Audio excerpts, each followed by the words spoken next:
uuwi ka na. Sabi ko, ay, teka po, kasi bakit wala yung bata? Sabi niya, hindi, ate ka lang namin basta muna dun sa ano. Tapos nagulat ako, bigla nandun na sa ano. Siyempre, ang dami po nila sa Rapid. Opo, Saan pong institution ito? Saan lugar? dito po sa Mandaluyong po.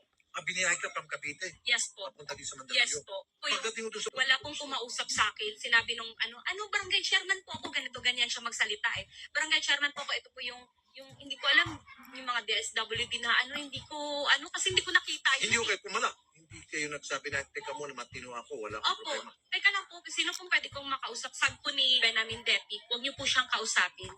Ako po yung kausapin niyo. At eto po yung mga tao. Kailan po nangyari ito? 2013, 14. Matagal. Munisipyo namin. Ano po? At kung ay po yan, hindi po tatanggapin din yan doon sa Mental Hospital. Tandaan niyo po. Kapitan lang po ang position ko noon. Hindi po ako presidente.